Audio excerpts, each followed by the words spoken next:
제 장애인의 아버지의 말한 것을 읽어본 적이 있습니다.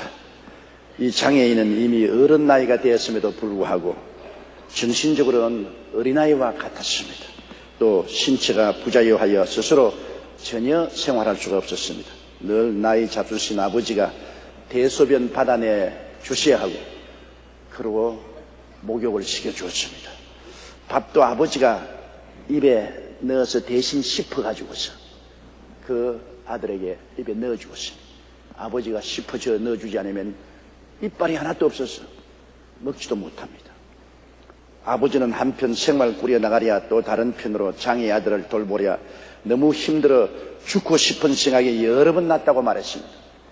그래도 아버지만 보면 이 장애 아들이 한박 웃음을 웃고 온몸을 털면서 좋아서 버둥대는 것을 보면은 그만 마음에 한없이 불쌍한 생각이 솟아오르고 사랑의 가슴을 메워 도저히 그 자식 때문에 죽을 수가 없다는 것입니다. 기자가 그 아버지에게 어떻게 이 삶을 감당하느냐고 물었을 때 아버지는 다 이것이 운명이지요. 내 아들은 사랑받기 위해 태어난 운명이고 나는 아들을 사랑하기 위해서 태어난 운명이니 누구를 탓하겠습니까? 운명대로 살아야지요. 그렇게 대답했다고 합니다. 저는 이 기사를 읽고 가슴이 뭉클했습니다. 우리 인생도 마찬가지입니다. 하나님 아버지는 사랑하기 위해 계시고 인간은 하나님의 사랑을 받고 살 운명입니다. 오늘 인간의 모든 불행은 인간이 하나님의 사랑을 거부하고 자기 중심에 서서 자력으로 살려고 하기 때문에 생긴 것입니다. 우리가 알아야 될 것은 첫째, 하나님은 사랑이시라는 것입니다. 사랑의 성품은 항상 주는 것입니다. 사랑이 내게 달라고 하는 것 있습니까? 사랑은 항상 주는 것입니다. 부모님은 자식을 사랑하기 때문에 모든 것을 자식에게 다 줍니다. 남편이 아내를 사랑하면 아내에게 모든 것을 다 해주는 것입니다. 우리가 나라를 사랑하면 나라를 위해서 무엇을 하고 늘 생각하고 나라를 위해서 헌신을 하게 되는 것입니다. 하나님은 우리를 사랑하시기 때문에 만물을 지으시고 에덴을 예비하셔서 아담에게 주셨습니다. 빛을 지으셔서 주시고 궁창을 만드셔서 주시고 땅, 바다, 식물, 일월, 성신, 물고기, 새, 육주, 기는 것, 짐승 모든 것 다 만들어서 아담에게 주셨습니다. 왜? 하나님은 사랑이시기 때문인 것입니다. 창세기 2장 8절에 야훼 하나님이 동방의 에덴의 동산을 창설하시고 그 지으신 사람을 거기에 두셨다고 했는데 아름다운 에덴 동산도 하나님이 만들어서 주셨습니다. 그러나 사람은 하나님을 배반하고 하나님 없이 스스로 살겠다고 했습니다. 하나님 사랑받지 않고 스스로 살겠다고 독립을 선포하고 하나님을 반역했습니다. 그러나 타락한 인간의 구원을 위해서 하나님은 외아들을 또 예비해서 주셨습니다. 고린도후서 5장 21절에 하나님이 죄를 알지도 못하신 자로 우리를 대신하여 죄로 삼으신 것은 우리로 하여금 저희 안에서 하나님의 의가 되게 하려 하심이라고 말씀하셨습니다. 요한 1서 4장 10절에 사랑은 여기 있으니 우리가 하나님을 사랑한 것이 아니요 오직 하나님이 우리를 사랑하사 우리 죄를 위하여 화목제로 그 아들을 보내셨음이라고 말씀한 것입니다. 하나님의 사랑이 타락하고 반역하고 배반한 자식까지라도 그대로 버려두지 못하시고 건지려고 그 외아들 예수님을 보내신 것을 생각해 보십시오. 사랑은 어찌할 수 없이 주는 것입니다. 주님은 삶의 모든 것을 예비하신 하나님이신 것입니다. 고린도전서 2장 9절에 기록된 바 하나님이 자기를 사랑하는 자를 위해서 예비해 놓은 모든 것은 눈으로 보지 못하고 귀로도 듣지 못하고 마음으로도 생각지 못했다는 것 같습니다. 하나님께서는 우리의 상상을 초월해서 우리에게 모든 것을 예비해 놓으신 것입니다. 시편 34편 9절에 너희 성도들아 야훼를 경외하라 저를 경외하는 자에게는 부족함이 없도다라고 말한 것입니다. 이스라엘이 광야 40년을 방황할 때도 하나님은 먹이시고 입히시고 신기시고 보호하시고 젖과 꿀이 흐려 가나안 땅을 예비하셔서 그를 이끄신 것을 우리는 잘 알고 있는 것입니다. 하나님은 여러분 우리를 위해서 천국을 예비해 놓으신 것입니다. 지상의 삶이 끝나면 모든 것이 종결되는 것이 아닙니다. 땅에 있는 우리의 장막집이 무너지면 손으로 짓지 않은 영원한 집이 우리에게 예비되어 있는 것입니다.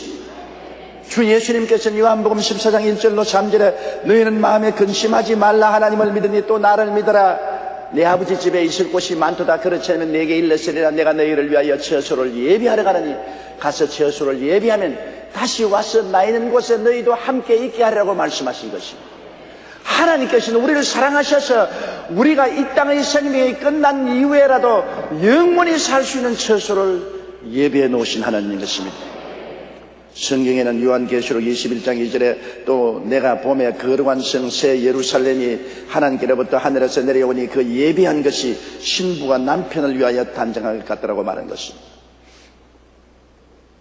유명한 신앙인이요 철학자였던 킬케코르는 이렇게 말했습니다. 인간을 죽음에 이르는 병에 이르는 비참한 존재라고 말한 그는 하나님의 예비하심에 대해서 이렇게 말하고 기도했습니다. 오 하나님, 당신은 우리를 먼저 사랑하셨습니다. 우리는 그것을 역사적인 관점으로 생각해서 하나님께서 우리를 과거의 어느 한 시점부터 사랑하신다고 생각했습니다. 그러나 하나님께서는 우리를 먼저 사랑하시되 한순간도 쉼없이 일생에 걸쳐 매 순간 우리보다 먼저 사랑해 주셨습니다. 아침에 일어나 우리 영혼이 하나님께 나아갈 때 하나님은 그곳에 먼저 와 계셔서 우리를 사랑하십니다. 새벽에 일어나자마자 내 영혼이 기도 가운데 나아갈 때 하나님은 나보다 먼저 그곳에 와서 계셔서 나를 기다리고 사랑해 주십니다. 복잡한 일상에 물러나와 내 영혼이 하나님께 나아갈 때 하나님은 거기서조차 먼저 와 계시고 또한 영원히 계십니다. 길게 고른 말하기를 하나님은 언제나 우리보다 먼저 와서 우리를 위해서 예비하시고 사랑하시는 하나님이라는 것입니다. 하나님은 사랑이라서 성경에 말씀한 것입니다. 하늘의 태양이 365일 항상 이 땅에 비추어 주십니다. 그 태양의 따뜻한 온기가 아니면 아무 동식물도 살아갈 수가 없습니다. 그와 같이 하나님은 365일 동안 항상 우리를 사랑해 주신 것입니다. 사랑이기 때문에 우리에게 늘 영혼이 잘 되고 범사에 잘 되며 강건하고 생명을 얻게 넘치게 얻도록 하시려고 노력하는 것이 하나님인 것입니다. 그러므로 하나님은 우리에게 말씀하십니다. 나를 향하여 내 입을 넓게 열라. 내가 채우겠다고 말씀하시는 것입니다. 믿음을 가지고 소망을 가지고 사랑을 가지고 하나님을 향하여 입을 넓게 열면 하나님은 쉬지 않고 채워주시는 하나님이신 것입니다. 둘째, 우리가 예수님의 은혜를 생각해 보십시오. 은혜란 값없이 복을 선물로 주시는 것이 아닙니까? 하나님이 사랑을 주시면 예수님을 통해서는 은혜를 베풀어 주시는 것입니다. 하나님이 우리에게 아무런 대가를 요구하지 아니하시고 우리에게 값없이 복을 주시는 것입니다. 타락의 굴레를 벗기 위하여 예수님께서는 인간으로 오셨습니다. 인간이 타락의 굴레에 노예가 되어서 몸부림칠 때 이를 벗기기 위해서 주님이 타락한 인생의 모양으로 그 타락의 굴레 속으로 들어오셔서 그를 벗게 만들어 주신 것입니다. 타락한 인간의 죄가를 대신 지시고 죽음으로 청산하시고 값없이 구원을 선물로 주신 것입니다. 구원을 값을 주고 살 수도 없고 노력해서 얻을 수도 없고 고행으로 취할 수도 없습니다. 구원은 주님께서 우리의 죄악의 굴레를 덮어쓰시고 십자가에 올라가서 고난당하여 그를 꺾으시고 주님께서 해방과 자유를 주시고 우리에게 선물로 주신 것입니다. 에베소 2장 8절에 너희가 그 은혜를 인하여 믿음으로 말미암아 구원을 얻었나니 이것이 너희에게서 난 것이 아니요 하나님의 선물이라고 말하는 것입니다. 얼마나 좋은 선물입니까? 크리스마스 선물 비교할 수 없습니다. 새 선물 어떻게 비교합니까? 우리에게 영원한 생명을 선물로 하나님이 주신 것입니다. 그리고 주님은 우리가 예수 그리스도를 구주로 모실 때 그 안에서 새로운 피조물로 만들어 주신 것입니다. 누구든지 그리스도 안에 있으면 새로운 피조물이라 이전 것은 지나갔으니 보라 새 것이 되었다. 우리를 새롭게 만들어서 새롭게 삶을 단장시켜 주신 것입니다. 예수를 믿고 무엇이 새로워졌냐고 묻는 사람이 있습니다.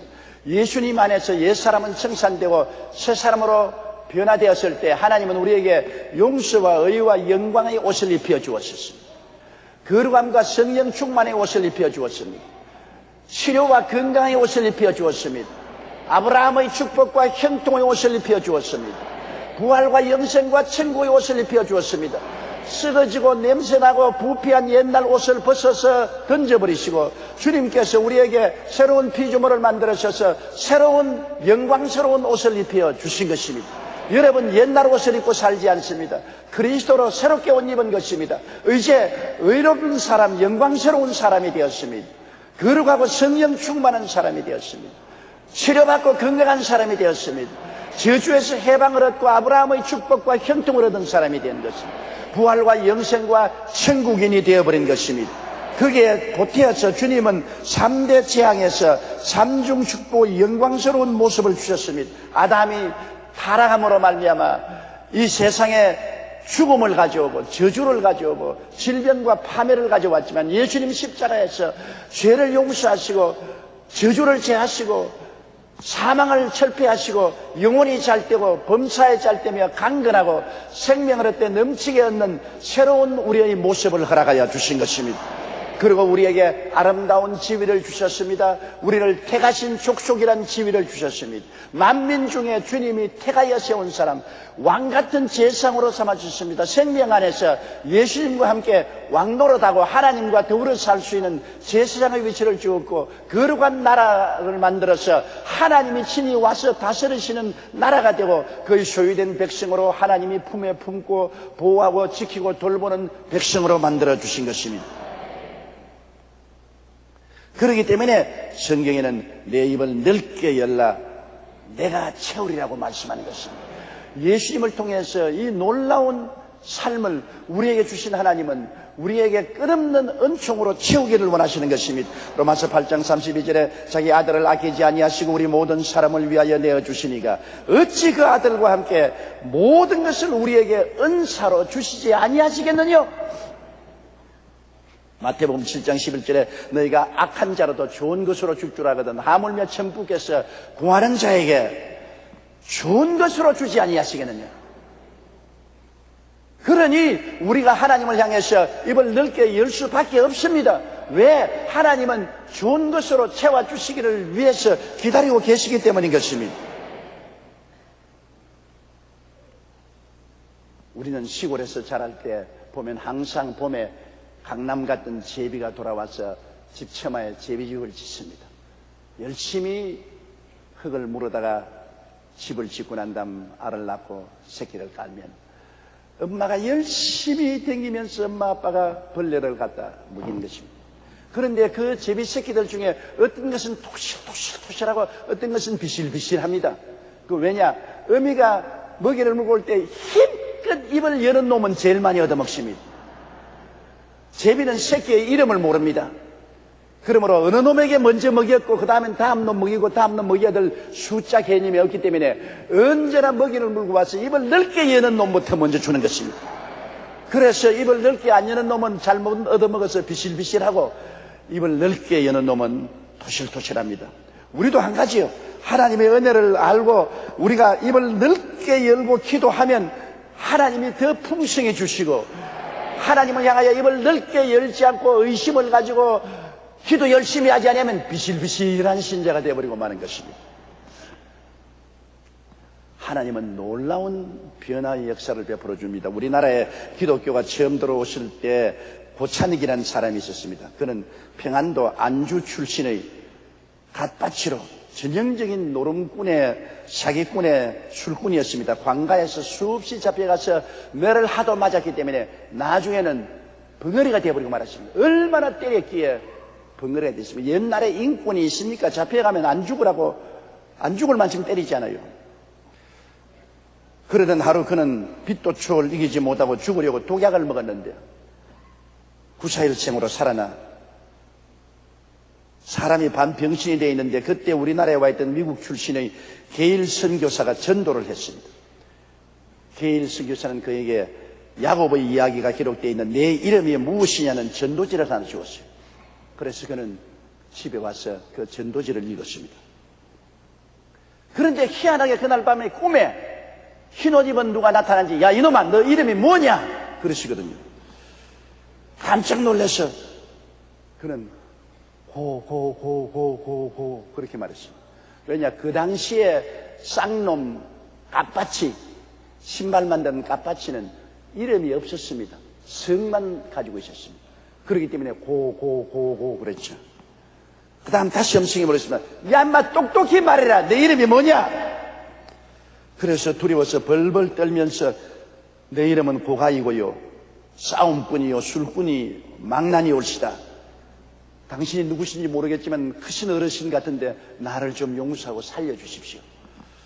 그러니까 흰옷 입은 그 사람이 탁 몸을 때리면서, 야 이놈아 오늘부터 너는 내 아들이다, 이렇게 하고 사라졌습니다.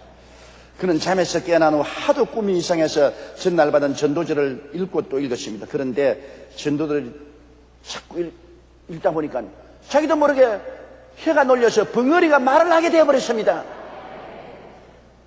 그래서 하도 신기해서 그 전도지를 준 게일 선교사를 찾아가 복음을 듣고 주님을 영접했습니다.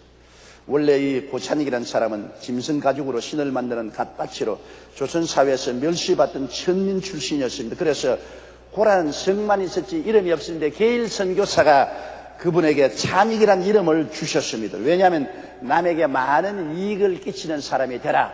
그래서 선교사가 찬익이라는 이름을 주어서 그 이름이 고찬익이 되었습니다.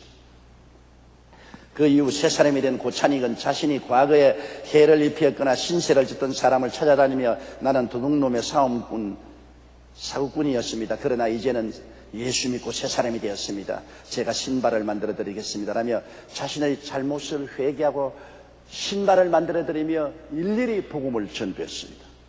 사람들은 그를 보면서 하나님의 능력이 아니면 그 남봉꾼의 망나니가 저렇게 변화될 수 있냐고 감탄을 했습니다. 결국 그를 통해 많은 사람이 예수님께 돌아왔고 그는 1904년에 연동교회 장로가 되어 평생을 주님을 섬기며 살았던 것입니다.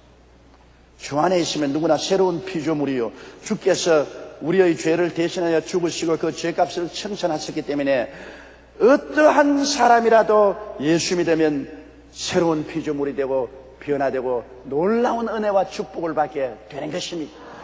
주님께서 온 세상에 다 버린 사람이라도 아들로 만들어주시고 변화시켜 주시고 새 사람으로 만들어주시는 은혜를 베풀어 주시는 것입니다. 그러므로 예수님은 우리에게 은혜를 주시는 분이신 것입니다. 하나님 아버지는 넘치는 사랑을 베푸죠. 하나님 아들 예수님은 십자가를 통하여 우리에게 한없는 은혜를 베풀어 주십니다. 셋째로 성령님은 우리에게 오셔서 아버지 하나님의 사랑과 예수 그리스도의 은혜를 가지고 교통해 주시는 것입니다. 성령님이 오셔서 우리와 교통해 주심으로 하나님의 사랑을 깨닫고 예수님의 은혜를 받아들이게 되고 우리는 거듭나게 되는 것입니다. 요한복음 3장 5절에 예수께서 대답하시되 진실로 진실로 내게 이르노니 사람이 물과 성령으로 나지 아니하면 하나님 나라에 들어갈 수 없느니라. 우리 예수 믿는 것은 새로 태어나는 것입니다. 종교를 얻어들이는 것도 아닙니다. 철학을 배우는 것도 아니고 윤리와 도덕 교훈을 받는 것도 아닙니다. 그리스도 안에서 옛사람은 죽고 새 사람으로 태어나는 것을 말하는 것입니다.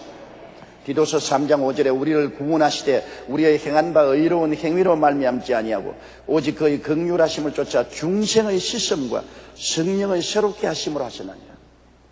회개하고 보혈로 씻고 성령이 와서 확 새롭게 만들어주는 것입니다. 성령이 완전히 거듭나게 만들어주는 것입니다. 저는 한 기독교 잡지에서 불신자 남편과 살던 자매님의 간증을 읽고 크게 감동을 받은 적이 있습니다. 이 자매님의 남편은 교회 다니지 않고 오직 사업과 돈 버는 데만 몰두해서 전혀 하늘나라에는 관심이 없었습니다. 자매님은 그 남편의 구원을 위해 오랫동안 기도했습니다. 그런데 하루는 남편이 갑자기 부인을 따라 오늘 나도 교회에 나가겠다고 했습니다. 부인은 너무 기뻐서 기도 응답이라고 마음속에 감사하면서도 너무 기뻐하면 또 돌아 안 나오겠다 할까 싶어가지고서 태연하게 웬일이요 교회를 다 가자고 그러면서 앞장섰습니다. 남편이 따라오는데 그는 계속 속에서 기도했습니다. 성령께서 제 남편의 마음을 변화시켜 주옵소서. 말씀을 들을 때 깨닫고 회개하고 변화받게 해 주옵소서. 그는 교회 가는 발걸음이 어떻게 옮겨진지 알 수가 없었습니다. 그렇게 기도하면서 교회에 나왔습니다. 그런데 그날따라 설교 말씀에 너무 부인은 낙심했습니다. 목사님이 창세기 5장 말씀을 했는데 누가 누구를 낳고 죽었더라, 누가 누구를 낳고 죽었더라, 누가 누구를 낳고 죽었더라. 아담이 셋을 낳고 죽었더라, 셋이 에노스를 낳고 죽었더라, 에노스가 게난을 낳고 죽었더라. 낳고 죽은 이야기만 자꾸 합니다. 부인이 앉아서 아이고 답답하라, 아이고 모처럼 남편을 모시고 나왔는데 늘 낳고 죽고 하는 이야기만 하느냐, 이 좋은 말씀 다 주고 왜 그 말을 하느냐. 그래서 마음이 말로 다 할 수 없이 답답했습니다. 자매님은 낙심하고 우리 남편이 다시는 교회를 안 나올 것이다, 이런 설교를 듣고 누가 교회를 나오겠느냐. 그런데 다음 주일날 이제 남편 보고 교회 나가자는 말도 하지 못하고 눈치만 살피면서 준비하니까 나도 간다 그러더랍니다. 그래서 남편을 모시고 나왔는데 그 다음 주간에는 예수 믿겠다고 일어나서 마음에 회개하고 작정을 했었습니다. 그 부인은 너무 놀라서 남편이 물었습니다. 여보, 어떻게 예수님을 믿을 생각이 났습니까? 첫날에 죽고 태어나고 죽고 태어난 이야기만 들었는데. 그러니까 여보, 나는 장사한다고 너무나 정신이 없어서 태어나는 것도 모르고 죽는 것도 몰랐어. 그런데 그날 보니까 목사님이 늘 하는 말이 누가 태어나서 죽었고 누가 태어나서 죽었고 누가 태어나서 죽었다. 내가 느낀 것은 인생은 태어났다가 죽는구나. 나도 태어났으니까 죽을 날이 오는 것이니까 장사만 하지 말고 죽을 준비도 해야 되겠구나, 깊이 깨달았다는 것입니다. 성령이 역사하시면 태어나고 죽었다는 말만 해도 은혜가 되는 것이라고. 진리를 깨닫게 하신 이는 성령님이신 것입니다. 사람의 생각으로는 대도 않은 소리 같지만은 성령은 그 말씀을 가지고 우리 영혼을 변화시켜 주시는 것입니다. 성령은 우리를 거듭나게 하실 뿐 아니라 우리를 도와주십니다. 진리를 깨닫도록 도와주시고 인도해 주시고 능력을 주시고 변화시킵니다. 요한복음 16장 13절에 보면 진리의 성령이 오시면 그가 너희를 모든 진리 가운데로 인도하시리. 하나님의 말씀 창세기부터 계시록까지 우리가 다 어떻게 합니까? 옛날에 불광동에 있을 때 점치는 아주머니에게 제가 성경을 주었더니 얼마 있다가 성경을 돌아가지고 와서 못 읽겠다고. 공짜로 드리는데 왜 못 읽으니까 하나님이 잔소리가 너무 많아서 도저히 모르겠다고. 그 거룩하신 분이 거룩하게 몇 마디만 말씀하지 무슨 잔소리가 그렇게 많냐고. 왜? 무당 노릇하던 아주머니가 하나님의 성경을 깨달을 택이 있어요. 성령이 오셔야죠. 그런데 그분이 나중에 회개하고는 얼마나 성경을 읽고 깨닫고 그 아들을 목사까지 만들었는 것입니다. 성령이 오시면 진리로 이끌어 주신 것입니다. 고린도전서 2장 12절에 우리가 세상의 영을 받지 아니하고 오직 하나님께로 온 영을 받았으니 이는 우리로 하여금 하나님께서 우리에게 은혜로 주신 것을 알게 하려 하심이라. 성령은 은혜로 주신 것을 우리가 알도록 도와주시는 것입니다. 성령의 도우심이 없이는 우리가 올바른 신앙생활을 할 수가 없습니다. 우리는 예수 그리스도를 믿고 이 험한 세상에 태어나서 살기 위해서는 우리 눈에 안 보이는 성령께서 우리 도우미로 오셔서 모든 삶을 도와주시는 것입니다. 성령과 함께 사는 것이 신앙생활인 것입니다. 성령이 있음도 알지 못한 사람은 결코 성령에 온 신앙생활을 할 수 없습니다. 우리 알지 못하게 성령은 우리를 거듭나게 하시고 우리를 깨닫게 하시고 우리를 알게 하시고 우리를 도와주시는 것입니다. 저는 초등학교 때 굉장히 다름질을 잘했습니다. 100m 경기는 1학년 때부터 6학년 졸업할 때까지 1등 하는 것은 따놓은 다정사람입니다. 운동회 할 때 언제나 제가 났으면 조영기는 1등 했다고 그랬습니다. 그렇게 잘 뛰었습니다. 그런데 한 번 운동회 때 제가 꼴찌를 한 적이 있습니다. 아주 자신만만해서 이번에도 내가 상을 탄다고 생각해서 뛰어가서 종이를 주우면 종이를 펴면 누구하고 함께 뛰어라는 글이 나오거든요. 그럼 뛰어와서 그분하고 함께 뛰는데 당하게 제가 제일 먼저 뛰어나가서 종이를 딱 주었으니까 할머니하고 같이 뛰어라 그러나 군중하게 뛰어나서 할머니 손을 잡고서 좀 뛰자니까 할머니들이 뛰려고 해야 말을 하죠. 안 뛰겠다고 다 뒤로 발버둥을 치는데 그래서 어떻게 하다가 나이 잡수신 할머니 한 분을 모셔놓으니까 할머니가 띠뚱거리며 뛰어야 말을 하죠. 내가 끌고 가야 되는 것입니다. 그런데 우리 반에서 제일 못 뛰는 놈이 1등을 했습니다. 걔는 그를 배울 때 체육선생하고 같이 뛰어라. 체육선생이 걔를 안고서 뛰었는데 뭐 1등을 해버렸습니다. 그 기억이 늘 마음속에 사라지지 않습니다. 인생을 누구하고 함께 뛰느냐가 얼마나 중요한지 몰라요. 할머니와 함께 뛰는 사람과 체육선생하고 함께 뛰는 사람이 누가 잘 뛰겠습니까? 인생을 여러분 이 세상에 혼자 뛰려고 하지 마십시오. 하나님은 여러분에게 성령과 함께 뛰어라고 말씀하시는 것입니다. 내가 너희를 고아와 같이 버려두지 않고 너희에게 다시 오리라. 내가 아버지께 구하겠으니 그가 또 다른 보혜사를 너희에게 주사 영원토록 너희와 함께 있게 하시려. 보혜사란 말은 하나님께로부터 보내심을 받아 우리를 돕기 위해서 우리 항상 곁에 있는 자라는 말씀인 것입니다. 성령과 함께 인생을 뛰어야 승리할 수가 있는 것입니다. 사도행전 1장 8절에 오직 성령이 너희에게 임하시면 너희가 권능을 받고 예루살렘과 온 유다와 사마리아와 땅끝까지 이르러 내 증인이 되리라. 우리 말할 줄 모르지 않아요. 뜨듬거리고 그래도 성령께 의지하면 그렇게 조리정연하고 말을 잘하게 되는 것입니다. 제가 신학교 다닐 때 우리 반에 있던 여학생 한 사람이 방직 공장에 노동자로 일하다가 신학교에 들어왔는데 초등학교밖에 못 나왔어요. 별과생으로 들어왔어요. 그냥 공부할 때는 아무 말도 못해요.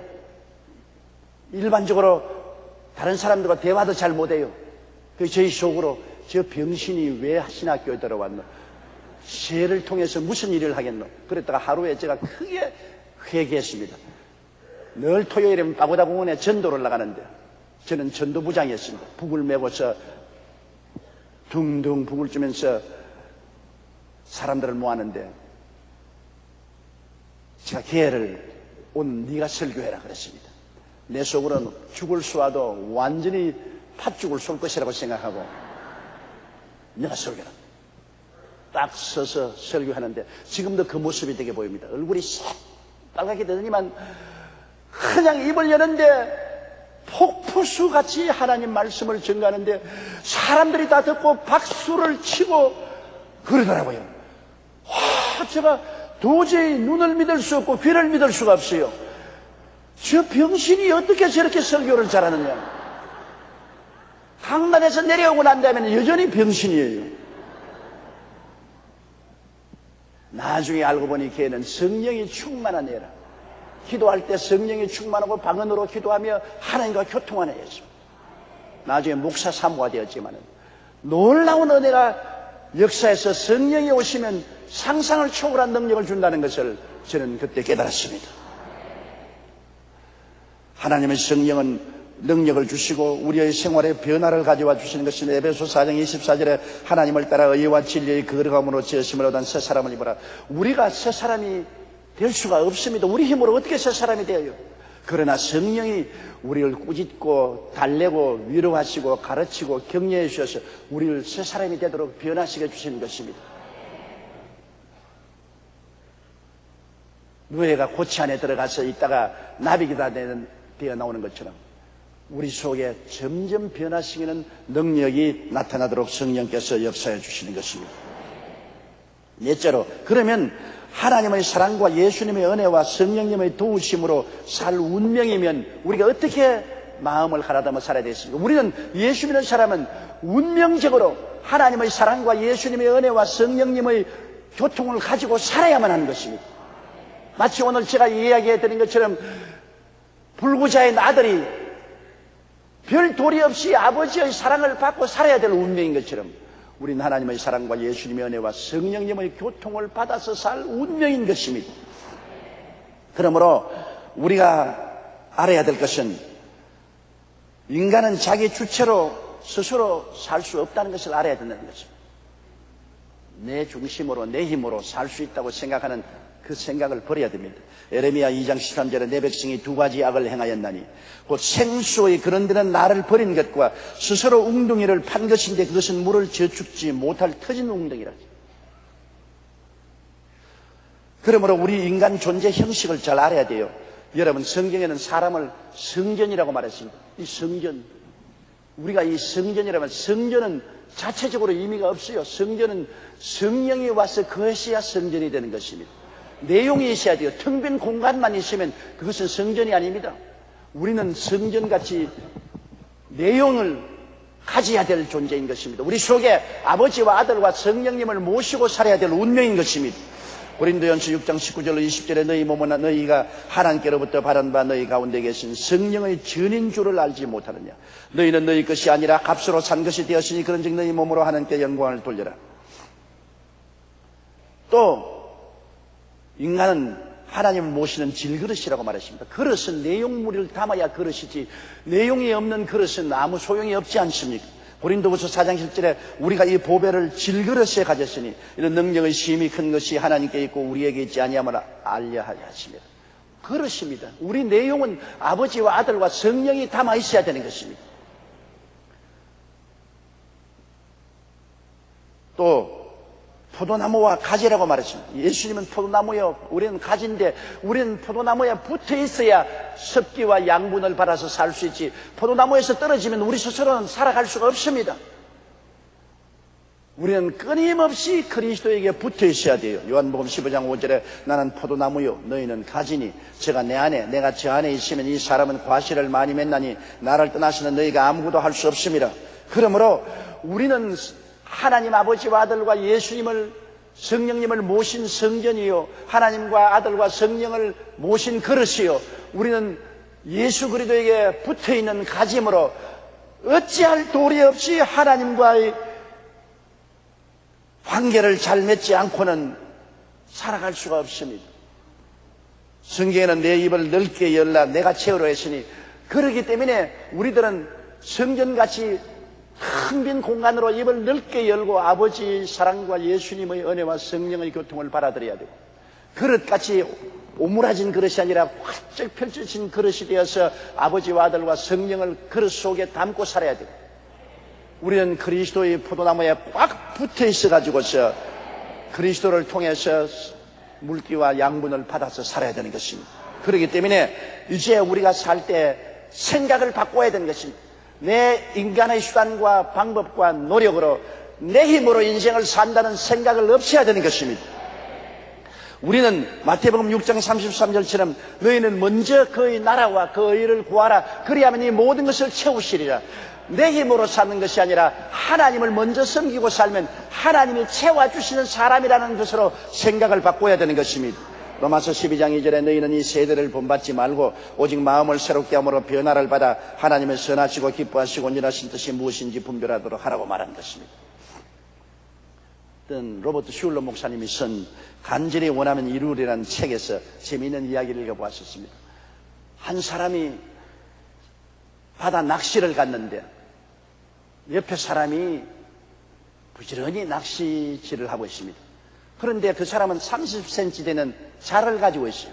고기를 탁 낚아서 고기가 팍팍 뛰어오면 그 낚시바늘에서 깨어서 30cm 되는 자로서 재보고 25cm가 되면은 바구니에 넣고 25cm가 넘으면 도로물에 던져 넣었어요.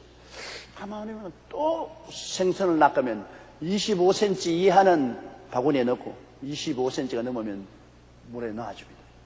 하도 이상해서 곁에 가서 선생님은 철학자군요. 왜요? 생선을 잡아가지고서 25cm 이하는 바구니에 넣고 25cm 이상은 놓아주는 것이니까 특별한 무슨 철학적인 뜻이 있어서 그렇게 하는 건 아니겠나? 아니에요. 우리 집 프라이팬이 25cm밖에 안 됩니다.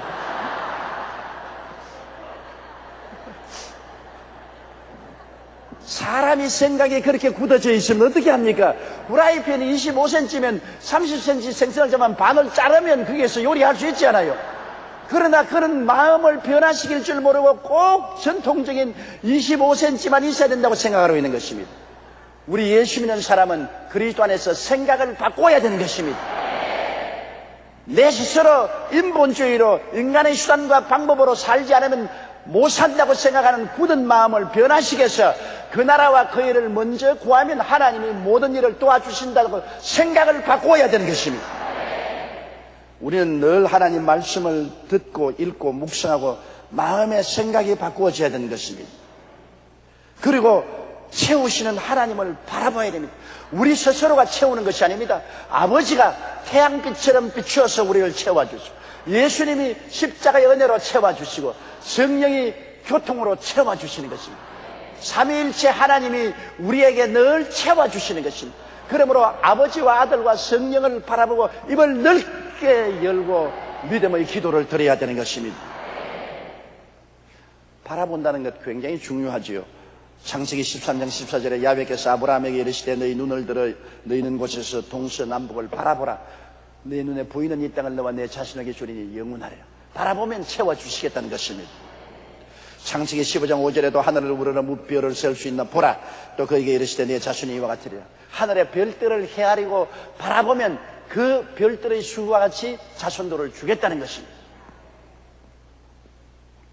우리가 채우시는 하나님을 늘 바라보면 하나님이 채우시는데, 없는 것만 바라보고 절망만 바라보고 땅만 바라보면 아무것도 되지 않습니다. 눈을 들어 하나님을 바라보십시오. 그 한없는 사랑을 바라보십시오.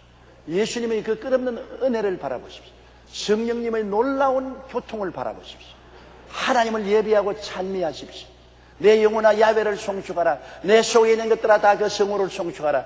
내 영혼아 야훼를 송축하며 그 모든 은택을 잊지 말지어다. 제가 내 모든 죄를 사하시며 내 모든 병을 고치시며 내 생명을 파멸해서 구속하시고 인자와 긍휼로 관을 씌우시며 좋은 것으로 내 소원을 만족해 하사 내 청춘으로 독수리같이 새롭게 하시는도다. 하나님을 바라보면 이와 같은 큰 변화가 다가오게 되는 것입니다. 그리고 하나님 앞에서 채워주시기를 구하십시오. 하나님, 나는 성전이니 성전을 채우시옵소서. 하나님이여, 나는 그릇이니 그릇을 채우시옵소서. 하나님이여, 나는 포도나무에 붙은 가지니 가지의 습기와 양분으로 채우소서. 하나님께 구해야 되는 것입니다. 에레미야 33장 3절에 너희는 내게 부르짖으라. 내가 내게 응답하겠고 내가 알지 못하는 크고 비밀한 일을 보여주리라. 에베소 3장 20절에 우리 가운데 역사하시는 능력대로 우리의 온갖 구하는 것이나 생각하는 것에 넘치도록 능히 하실 하나님이라고 말씀하고 있는 것입니다. 우리 한국에 종근당 제약회사라는 약 만드는 회사가 있죠. 종근당. 그 로고가 종입니다. 그 약회사의 로고가 종이에요. 왜 종근당 제약회사의 로고가 종입니까? 옛날 서대문 영천시장에는 콩나물 장수 아줌마들이 많기로 유명했는데, 그 중에 신앙심이 매우 깊은 아줌마 한 사람이 있습니다. 그는 콩나물을 이고 시장에 나오기 전에 반드시 교회에 나가서 새벽기도를 드리고 나왔는데, 그 새벽기도의 제목이 겁니다. 하나님, 나는 콩나물 장수를 하고 살기 때문에 돈이 없어서 자식들을 원만히 공부시키지 못합니다. 그러나 내가 바라는 것은 내 자식들이 다 예수 잘 믿고 구원받아 하나님 잘 섬기고 하나님께 영광 돌리고 세상에 유익된 사람들이 되게 해 주시옵소서. 매일매일 콩나물을 이고 시장에 나오기 전에 그렇게 기도했습니다. 그런데 하나님께서는 그 콩나물 장수 아주머니의 기도를 들어서 자손들이 다 잘 되었어요. 다 훌륭한 대학을 나오고 출세했는데 그 자녀 중에 한 사람이 종근당 제약회사 사장이 되셨습니다. 그는 그 어머니의 간절한 새벽 기도를 통해서 그가 성공을 했다는 것을 알고, 어떻게 하면 어머니의 은혜를 내 제약회사에 반영할 수 있을까 생각했는데, 교회 종이 생각났습니다. 항상 새벽에 교회 종소리만 들리면 어머니가 교회 나갔으니까 내 약회사를 종으로서, 교회 종으로서 표시해서 어머니가 매일 종소리만 들리면 교회 가서 우리를 위해서 기도한 것을 기억하죠. 그래서 종근당 회사를 세울 때 회사 로고를 종으로 만들었습니다. 그 결과로 하나님이 많은 축복을 주었습니다. 하나님께서는 그 어머니의 간절한 부르짖음을 들어주신 것입니다. 너희는 내게 부르짖으라고 말하지 않습니까? 새가 입을 딱 벌려야 어미가 주지, 입을 벌리지 않고 죽으려 하시면 못 얻어먹습니다. 하나님도 구하라 주실 것이요, 찾으라 찾을 것이요, 문을 두드리라 열릴 것이니 구하는 이마다 얻을 것이요 찾는 이가 찾을 것이요 문을 두드리는 이에게 열릴 것이라고 말한 것입니다. 구하지도 않고 찾지도 아니하고 두드리지도 아니하면 하나님이 도와주실 수가 없는 것입니다. 그리고 우리는 이 아버지 하나님의 사랑과 예수님의 은혜와 성령님의 감동 속에 끝없이 감사하면서 살아야 되는 것입니다. 우리 영혼이 건강하다는 표시는 감사와 찬송과 기쁨입니다. 내 영혼이 병들었다는 증거는 원망과 불평과 탄식과 좌절입니다. 아주 쉬워요. 내가 영적으로 병들었냐, 내 영적으로 건강하냐, 내 스스로가 시험해 볼 수 있는 것입니다. 내가 항상 감사하고 찬양하고 기뻐하고 긍정적이면 내 영혼이 건강하다. 원망과 불평과 탄식 그리고 좌절하면 내 영혼이 깊이 병들었다는 것을 아는 것입니다. 시편 22편 3절에는 이스라엘의 찬송 중에 거하시는 주여 주는 거룩하십니다. 찬송하면 그 가운데 하나님이 와 계시고 원망 불평 탄식하면 그 가운데 사탄이 와서 있는 것입니다. 다른 데 하나님이 계시고 다른 데 사탄이 있는 것이 아닙니다. 시편 50편 23절에 감사로 제사를 드린 자가 나를 영화롭게 하나니 그 행위를 옳게 하는 자에게 내가 하나님의 구원으로 보이리라고 말씀한 것입니다. 그렇기 때문에 히브리서 13장 15절에 우리가 예수로 말미암아 항상 찬미의 제사를 하나님께 드리자고 말한 것입니다. 우리가 어렵고 고통스러울지라도 하나님께 감사하고 찬미하며 믿음의 입을 넓게 열면 하나님이 은총을 베풀어 주시는 것입니다. 오라토리오 메시아를 썼던 조지 프레드릭 핸델은 많은 오페라를 작곡했지만 큰 성공을 거두지 못했습니다. 그 이후에도 몇 편의 가곡이 실패하고 그의 라이벌이었던 보논치니의 쉴 새 없는 공격으로 그는 거의 파산 지경에 봉착했습니다. 런던에는 핸델은 이미 끝났다는 소문이 파닥에 돌았습니다. 절박해진 핸델은 하나님께 나가서 부르짖어 기도하기 시작했습니다.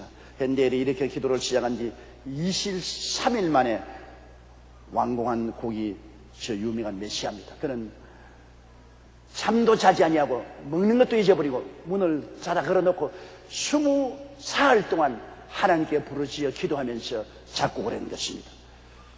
23일 동안 기도하다가 작곡하다가 무릎 꿇고 기도하면서 그런 대국을 만들었는데 그 중에 합창곡 제44번 할렐루야를 작곡한 후에는 그가 눈물이 끝없이 흘러내렸습니다.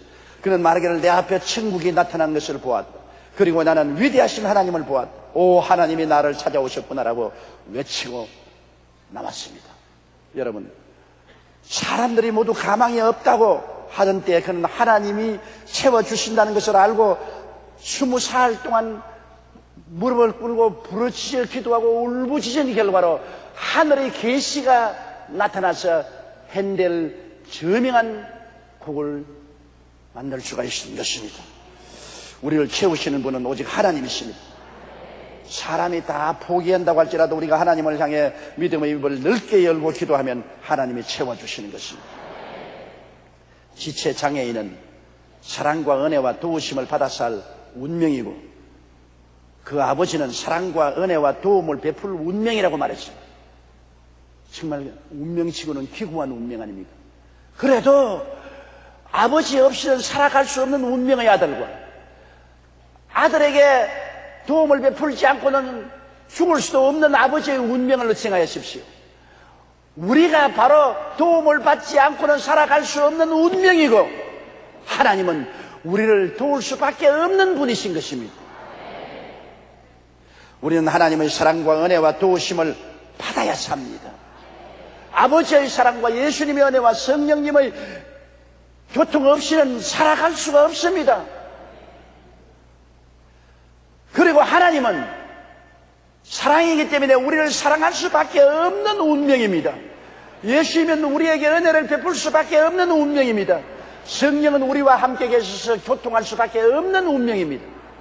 하나님과 우리는 분리할래야 분리할 수 없고 떠날래야 떠날 수가 없습니다. 그러므로 우리는 마음을 활짝 열고 깨어진 마음과 항복한 마음과 순종하는 마음으로 하나님의 사랑을 받아들이고 하나님을 사랑하고 예수님의 은혜를 받아들이고 믿고 성령과 교통하며 영혼이 잘 되고 범사에 잘 되며 강건하고 생명을 얻되 넘치게 얻도록 성장해서 아버지의 영광을 나타내는 신앙생활 하시기를 주의 이름으로 축원합니다. 다 같이 거기서 기도드리겠습니다. 사랑이 많으신 우리 하나님 아버지요, 우리는 사랑받을 운명입니다. 우리는 은혜를 받아야 할 운명이고 성령님의 변화시키고 교통을 해주시는 은혜를 받아야 할 운명입니다. 성삼위일체 하나님의 은총과 축복 없이는 우리는 살아갈 수 없는 운명입니다. 또 하나님은 어찌할 수 없이 우리를 사랑하시고 그리스도 예수님은 은혜를 베푸시고 성령은 교통해 주실 처지에 계십니다. 우리는 사랑받기 위해 태어난 인생이라는 것을 알게 도와주시옵소서. 은혜 받기 위해서 태어난 인생이라는 것을 알게 도와주시옵소서. 성령과 교통해야 살 수 있다는 인생인 것을 알게 하여 주시옵소서. 그래서 아버지 하나님과 아들 예수님과 성령님의 은혜 속에 더 깊이 입을 넓게 열고 들어가게 도와주시옵소서. 하나님의 영광을 위해서 살게 하여 주시옵소서. 예수님 이름으로 기도드리옵나이다. 아멘.